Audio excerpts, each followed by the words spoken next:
Good morning विद्यार्थी मित्रों। Chapter number 2 संचालनना सिद्धांतों स्टैंडर्ड है 12th गुजराती मीडियम सब्जेक्ट है ओसीएम। काले આપણે ચેપ્ટર નંબર 1નું રિવિઝન જોયું, આજે આપણે ચેપ્ટર નંબર 2નું રિવિઝન જોઈશું। ચેપ્ટર નંબર 2માં શું છે તો કે સંચાલનના સિદ્ધાંતો, તો કે સંચાલન કરતી વખતે કેટલીક સિદ્ધાંતો ધ્યાનમાં રાખવા પડે છે। તો એ સિદ્ધાંતો કયા કયા છે, કોણે કોણ આપ્યા છે અને સમયાંતરે એ જે સંચાલનના સિદ્ધાંતો છે તે બદલાતા રહ્યા છે, બરાબર। એની વિગતવાર માહિતી આપણે આ ચેપ્ટરમાંથી મેળવીશું, બરાબર। પહેલા આપણે જોઈએ સંચાલનના સિદ્ધાંતોનો અર્થ। સંચાલનનો સિદ્ધાંતોનો અર્થ એટલે કે સંચાલનના સિદ્ધાંતો એ સંચાલકો માટે માર્ગદર્શકની ભૂમિકા ભજવે છે, બરાબર। સંચાલનના સિદ્ધાંતો જે સંચાલકો સંચાલન કરે છે તેમના માટે માર્ગદર્શકની ભૂમિકા ભજવે છે। એનું કારણ એ છે કે સંચાલનના સિદ્ધાંતો કોણે આપ્યા છે કે જે વર્ષોથી સંચાલન કરે છે, ધંધાકીય એકમમાં રહી ચૂકેલા છે, એમને કેટલાક ચડાવ ઉતાર અનુભવો અનુભવ્યા છે, તેના પરથી તે લોકોએ અમુક સિદ્ધાંતો તારવ્યા છે કે જો કોઈ ધંધાકીય એકમનું સંચાલન કરવામાં આવે તો આટલા સિદ્ધાંતો ધ્યાનમાં રાખવામાં આવશે તો એ સંચાલન બહુ અસરકારક થશે, બરાબર। તો એની માટે આપણે જોઈએ હકીકતમાં સંચાલનના સિદ્ધાંતો એ નિયમ નથી, માત્ર ધારણા, રૂઢિઓ અને અનુભવોનો નિચોડ છે, બરાબર। સંચાલનના સિદ્ધાંતો એક પર્ટિક્યુલર કોઈ નિયમ નથી, બરાબર। એ એક અનુભવો, ધારો કે આપણે કોઈ વસ્તુમાં કોઈક ધંધામાં કે કશામાં 10 વર્ષ 15 વર્ષ રહીએ તો આપણે ધંધામાં શું ખામી છે, કઈ સારી બાબતો છે, કઈ રીતે ધંધો કરવો જોઈએ, કે કઈ સ્ટ્રેટેજી અપનાવવી જોઈએ એ શીખી જઈએ છીએ, બરાબર। તો આપણે કોઈ નવો વ્યક્તિ ધંધો શરૂ કરતો હોય તો આપણે એને આપણા અનુભવ પરથી કહી શકીએ છીએ કે તું આ રીતે ધંધો કરજે, આ બાબતોનું ધ્યાન રાખજે, આ બાબતો કરજે, આ ના કરજે, બરાબર। આપણે એવું કેટલી બાબતો કહીએ છીએ। તો અહીંયા આગળ પણ સંચાલન કરવા માટે કેટલાક સંચાલન શાસ્ત્રીઓએ પોતાના અનુભવો, પોતાના ધારણાઓનો નિચોડ આપેલો છે, બરાબર। તો એને સંચાલનના સિદ્ધાંતો કહેવામાં આવે છે। ધંધાકીય એકમના માનવ વર્તણૂકને સાનુકૂળ કરવા માટે અમુક નિયમો સિદ્ધાંતો ઘડવા પડે છે જેથી ધ્યેય સિદ્ધિ સરળ બને અને આ સિદ્ધાંતોને સંચાલનના સિદ્ધાંતો કહેવામાં આવે છે। હવે ધંધાકીય એકમમાં માનવ વગર કોઈ ધંધાકીય એકમ ચાલશે જ નહીં, તો એના માટે શું કરવું પડે તો કે ધંધાકીય એકમમાં જે માનવ છે, બરાબર, એને બરાબર સાનુકૂળ કરવા માટે એમને અંકુશમાં રાખવા માટે કેટલાક નિયમો અને સિદ્ધાંતો ઘડવા પડે છે જેના કારણે આપણી ધ્યેય સિદ્ધિ સરળ બને છે। આપણા ધંધાકીય એકમમાં એવા કોઈ નીતિ નિયમ સિદ્ધાંત ન હોય તો એ ધંધાકીય એકમના કર્મચારીઓ કેટલા બિંદાસ હશે, કામ કર્યું તો કર્યું, ના કર્યું તો કશું બી નહીં, કોઈ બોલે નહીં, કશું નહીં, તો એ ધંધાકીય એકમ પોતાના ધ્યેય સિદ્ધ કરી શકશે નહીં, સિદ્ધ કરી શકે, બરાબર। તો ધંધાકીય એકમમાં માનવ વર્તણૂકને સાનુકૂળ કરવા માટે અમુક નિયમો સિદ્ધાંતો ઘડવા પડે છે જેથી ધ્યેય સિદ્ધિ સરળ બને છે, તેને સંચાલનના સિદ્ધાંતો કહેવામાં આવે છે। સંચાલનનો ખ્યાલ જોઈએ આપણે। સંચાલન એ કળા અને વિજ્ઞાનનો સમન્વય છે। વિજ્ઞાન હોવાથી તેમાં સિદ્ધાંતો હોય તે સ્વાભાવિક છે।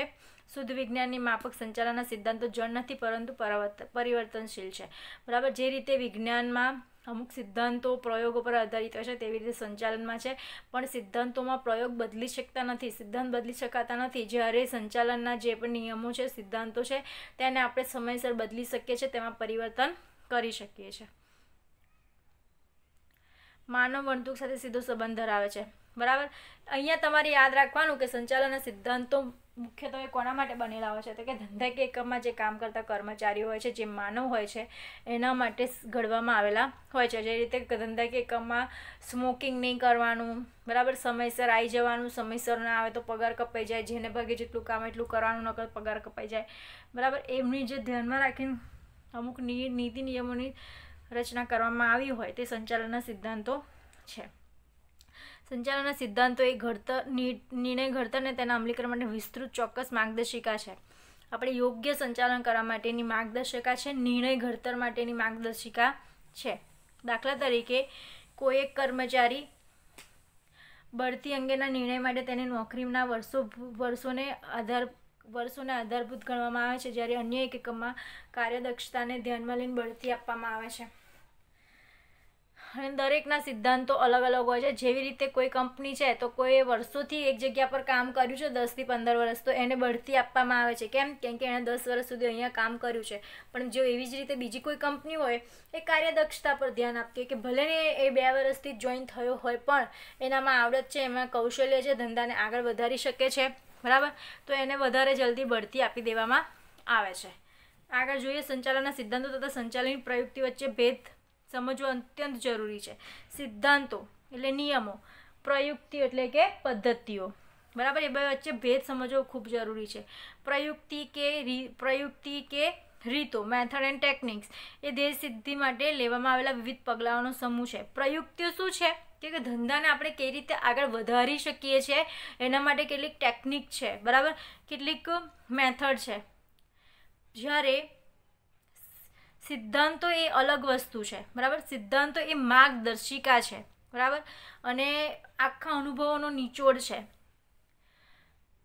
જ્યારે સિદ્ધાંતો એ પ્રયુક્તિના અમલ વખતે લેવામાં આવેલા નિર્ણય અંગેની માર્ગદર્શિકા છે, બરાબર. જે પ્રયુક્તિઓ આપણે ઉપયોગમાં લઈએ છીએ એ પ્રયુક્તિને વાપરતી વખતે કેટલાક સિદ્ધાંતો ધ્યાનમાં રાખવામાં આવે છે, તેને સંચાલનના સિદ્ધાંતો કહેવામાં આવે છે. એટલે સંચાલનના સિદ્ધાંતો અને પ્રયુક્તિ વચ્ચે ભેદ સમજવો જરૂરી છે. સ્વરૂપ જોઈએ આપણે. સ્વરૂપના પહેલું છે સાર્વત્રિક સ્વીકૃતિ. સંચાલનના સિદ્ધાંતો મોટા ભાગે ધંધા કે એકમ લાગુ પાડી શકાય છે જ્યારે જે માનવીય પ્રયત્નની જરૂરિયાત છે ત્યાં આ સિદ્ધાંતો આવશ્યક રહે છે, બરાબર. એટલે જો અહીંયા એટલું યાદ રાખો કે સાર્વત્રિક સ્વીકૃતિ દરેક જગ્યા પર સંચાલનના સિદ્ધાંતો અપનાવવામાં આવે છે. ધંધાનો કદ ગમે તે હોય પણ એની અંદર ધંધાકીય એકમ જ કર્મચારી તો હોવાના જ છે, એટલે કે સર્વવ્યાપક અને સાર્વત્રિક જગ્યાએ જોવા મળે છે. પરિવર્તનશીલ છે. સંચાલનના જે સિદ્ધાંતો છે તે પરિવર્તનશીલ છે, બરાબર. જળ જેવા નથી, જેવી રીતે વિજ્ઞાનના નિયમો જળ જેવા છે, જ્યારે સંચાલનના સિદ્ધાંતો એ પરિવર્તનશીલ છે. બીજું એક કે જરૂર જણાય પહેલાં ધંધાકીય એકમમાં કઈ બાબતો વધારે ઉપયોગ લેવામાં આવતી હતી ને હવેના સમયમાં કઈ બાબતો વધારે ઉપયોગમાં લેવામાં આવે છે, એમાં પરિવર્તન કરવું ખૂબ જરૂરી છે. તમે જે 90ની સાલમાં જે રીતે ચાલતા હતા એ રીતે આ તમે અત્યારે 2020-21માં ન ચાલી શકો, બરાબર. તો એ રીતે પરિવર્તનશીલ છે. સામાન્ય માર્ગદર્શિકા. સંચાલનના સિદ્ધાંતો એ જુદી જુદી પરિસ્થિતિઓને જુદા જુદા નિષ્ણાંતો દ્વારા થયેલા અનુભવોની ફલશ્રુતિ છે, બરાબર. મેં પહેલાં બી તમને કીધું કે સંચાલનના સિદ્ધાંતોએ જે નિષ્ણાંતો છે જેઓ વર્ષોથી પોતે સંચાલનના એમાં રહી ચૂકેલા છે, ધંધા કે એકમમાં સંચાલન કરી ચૂકેલા છે, એ લોકોએ પોતાના અનુભવોનો નિચોડ આપ્યો છે, બરાબર. આ કોઈ પર્ટિક્યુલર એવું નથી કે નિયમો સિદ્ધાંતો બનાવી જ દીધેલા, સામાન્ય એક માર્ગદર્શિકા છે, બરાબર. માનવ વર્તણૂક પર આધારિત છે. માનવ વર્તણૂક પર આધારિત સંચાલનના સિદ્ધાંતો મોસ્ટલી માનવ વર્તણૂક પર જ આધારિત છે. એનું કારણ એ છે કે ધંધાકીય એકમમાં માનવ જ જે છે, જે જીવિત વ્યક્તિ છે, બરાબર, અને માનવ જો યોગ્ય રીતે કામ કરશે તો ધંધાકીય એકમના ધ્યેયો સિદ્ધ કરવા સરળ થઈ જશે, બરાબર. આકસ્મિકતા. સંચાલનના સિદ્ધાંતો લાગુ પાડવા માટે એક તત્વ આકસ્મિકતા પણ છે. કોઈ ચોક્કસ અનિવાર્ય પરિસ્થિતિમાં સિદ્ધાંતો ઉપયોગ દ્વારા એકમ જરૂરી નિર્ણય લઈ ધ્યેય સિદ્ધિ સરળ બનાવી શકે છે. જેમ કે કર્મચારીઓને યોગ્ય અને વ્યાજબી મહેનતાણું ચૂકવવું જોઈએ. શું આ યોગ્ય કે વ્યાજબી છે, બરાબર. એટલે કે આપણે ધંધાકીય એકમમાં જેને જેની આવડત છે એ રીતે મહેનતાણું ચૂકવવું જોઈએ, એવા સિદ્ધાંતો પહેલેથી નક્કી થયેલા હોય છે. ધારો કે કોઈ એન્જિનિયર છે એને પણ એટલો પગાર આપવામાં આવે, કોઈ હેલ્પર છે એને પણ એટલો પગાર આપવામાં આવે, તે એ શક્ય નથી, એ યોગ્ય પણ નથી ને વ્યાજબી પણ નથી. મહત્વ જોઈએ આપણે. સંચાલકીય કાર્યદક્ષતામાં વધારો.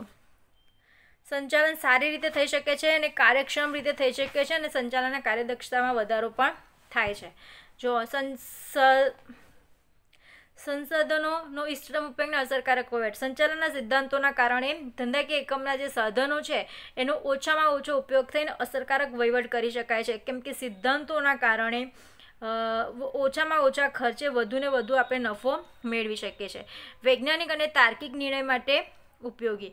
નિર્ણય હંમેશા હકીકત આધારિત વૈચારિક રીતે લેવાયેલા અને હેતુથી સુસંગત ને ન્યાયી હોવા જોઈએ. તો આ જે સંચાલનના સિદ્ધાંતો છે તે પક્ષપાત અને પૂર્વગ્રહ વગર યોગ્ય નિર્ણયોનો સમયસર લઈ શકાય છે, બરાબર. એટલા માટે પણ સંચાલનના સિદ્ધાંતો જરૂરી છે. બદલતા જતા ધંધાકીય પર્યાવરણને પહોંચી વળવા માટે. સામાન્ય રીતે સંચાલનના સિદ્ધાંતો એ સામાન્ય માર્ગદર્શિકા જ છે, પરંતુ બદલતી જતી પરિસ્થિતિને બદલાતા જતા ધંધાકીય પર્યાવરણને પહોંચવા માટે સંચાલનના સિદ્ધાંતોની જરૂરિયાત રહે છે. સમય જતાં જે સંચાલનના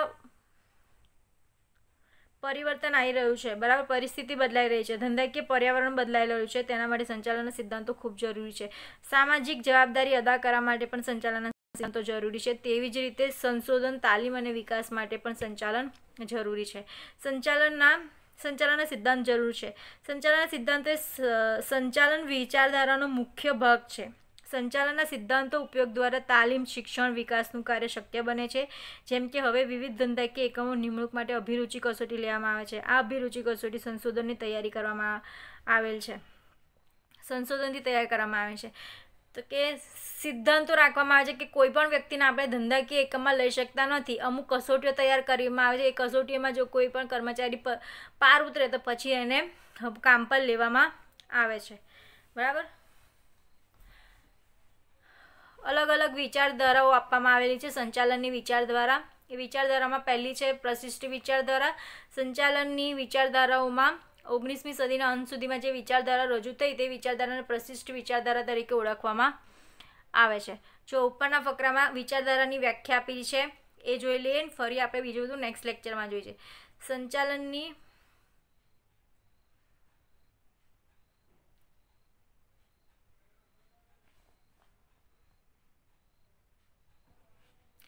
સંચાલનના ક્ષેત્ર થયેલા વિવિધ સંશોધન, અભ્યાસો, પરિણામોને આધારે સંચાલનના વિવિધ વિચારધારાનો વિકાસ થયો છે.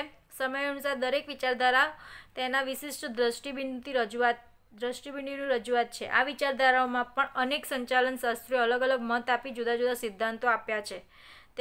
તેથી તેમાં પણ અનેક શાખાઓ પ્રશાખાનો વિકાસ થયો છે અને સંચાલનની વિચારધારા અથવા અભિગમ પણ કહેવામાં આવે છે, બરાબર. એટલે કે ધંધાકીય એકમની અંદર અલગ અલગ સંશોધનો દ્વારા, અલગ અલગ અભ્યાસ દ્વારા અને અલગ અલગ પરિમાણના આધારે વિચારધારાઓ નક્કી કરવામાં આવે છે. વિચારધારાનો વિકાસ પણ થયેલો છે. તો આવી જે વિકાસ થયેલી પ્રશાખા હોય છે એને શું કહેવામાં આવે છે? સંચાલનની વિચારધારા અથવા અભિગમો કહેવામાં આવે છે.